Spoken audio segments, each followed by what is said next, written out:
ரொம்ப ஒரு முக்கியமான விஷயம் என்ன அப்படின்னா, இது வரைக்கும் தமிழ்நாட்டில் வந்து டாஸ்மாக் ஊழியர்களுக்கான ஊதிய உயர்வு வந்து அதிகபட்சம் 500 ரூபா, 750 ரூபா, சில சமயம் வந்து ஒரு 5-6 வருஷத்துக்கு முன்னாடி வந்து ஒரு 2000 ரூபா அந்த இன்சென்டிவ் பீரியட் கட் பண்ண அவங்களுக்கு ஒரு இன்சென்டிவ் வந்துட்டு இருந்துச்சு.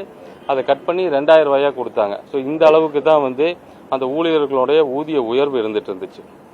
அந்த ஊதிய உயர்வு தமிழக வெற்றி கழகத்தில் முதலமைச்சர் அவங்களோட அந்த பிரச்சனைகளை கனிவோட அவர் வந்து கேட்டு அதுக்கு வந்து முறைப்படுத்தணும்னு சொல்லி அந்த டாஸ்மாக் ஊழியர்களுக்கு 25% ஊதிய உயர்வு வழங்கப்படணும் அப்படின்னு சொல்லியிருக்கிறாரு. அதன்படி அசிஸ்டன்ட் சேல்ஸ்மேன், அதாவது அந்த விற்பனையாளர், உதவி விற்பனையாளர்களுக்கு 14,030 ரூபாயிலிருந்து 17,925 ரூபாய் ஊதிய உயர்வு வழங்கப்படும். விற்பனையாளர்களுக்கு 15,530 ரூபாயிலிருந்து 19,413 ரூபாயாக ஊதியத்தை உயர்த்தப்படுகிறது. சூப்பர்வைசர்களுக்கு 17,850 22,313 ரூபாயாக ஊதியங்கள் உயர்த்தி வழங்கப்படுகிறது. இது பாத்தீங்கன்னா இதுவரைக்கும் இந்த துறையில இந்த அளவுக்கு ஊதிய உயர்வு வழங்கப்பட்டதே கிடையாது. துணை விற்பனையாளர்களுக்கு, உதவி விற்பனையாளர்களுக்கு 14,340 ரூபாயிலிருந்து 17,925 ரூபாயாக உயர்த்தப்படுகிறது. விற்பனையாளர்களுக்கு 15,530 19,413 ரூபாயாக உயர்த்தப்படுகிறது. சூப்பர்வைசர்களுக்கு 17,850 22,313 ரூபாயாக உயர்த்தப்படுகிறது. கிட்டத்தட்ட 25% அவங்களோட ஊதியம் உயர்த்தப்படுகிறது. இதன் மூலம் 110.74 கோடி ரூபாய் கூடுதலாக அந்த ஊழியர்களுக்கு சம்பளத்தை உயர்த்தி மொத்தமாக 553.72 கோடி ரூபாய் ஊதியத்துக்காக ஒதுக்கப்படுகிறதுங்கிறத தெரிவிச்சுக்கிறோம். அப்புறம் இன்னொரு விஷயம் 74 கோடி. அப்புறம் இன்னொரு விஷயம் என்ன அப்படின்னா, அவங்க ரொம்ப நாளா கேட்டுட்டு இருந்தது இஎஸ்ஐ.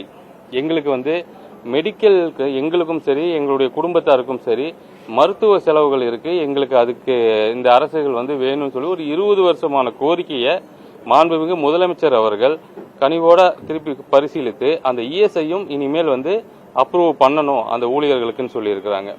ஸோ இதெல்லாம் எதுக்கு அந்த ஊழியர்களுக்கு கொடுக்குறாங்கன்னா, அந்த 10 ரூபாய்க்கான காரணங்கள் சொல்லிட்டு இருந்தாங்க. இனி அந்த காரணங்கள் சொல்லாம அவங்க வந்து நிச்சயம் சட்டத்திற்கு உட்பட்டு எம்ஆர்பிக்குள்ள இருக்கிற அந்த அரசு என்ன சொல்லியிருக்கோ அந்த விலையில மட்டும்தான் விற்கணுங்கிறதுக்கான முன்னெடுப்பு தான் இது.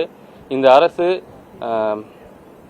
கண்மூடித்தனமாக சொன்னதை செய்யணும் அப்படிங்கிறது இல்லாம அதுக்கான பிரச்சனைகள் என்ன இருக்கோ அந்த பிரச்சனைகளையும் கேட்டு தெரிஞ்சு அவங்களுக்கும் சப்போர்ட் பண்ணணுங்கிற விதமா இதை முன்னெடுத்திருக்கிறோம்.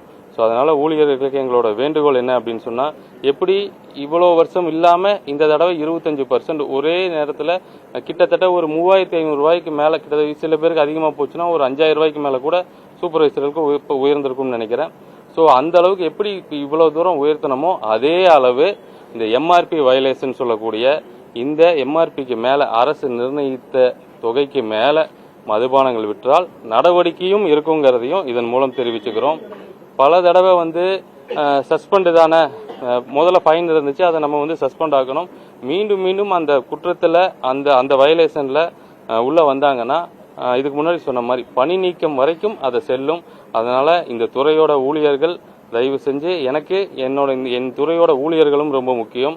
அதே மாதிரி கன்சியூமர், நுகர்வோர் வந்து அவங்களோட பணமும் முக்கியம். அதனால அவங்களுக்கும் பாதிக்கக்கூடாதுங்கிறது தான் எங்களோட எண்ணம்.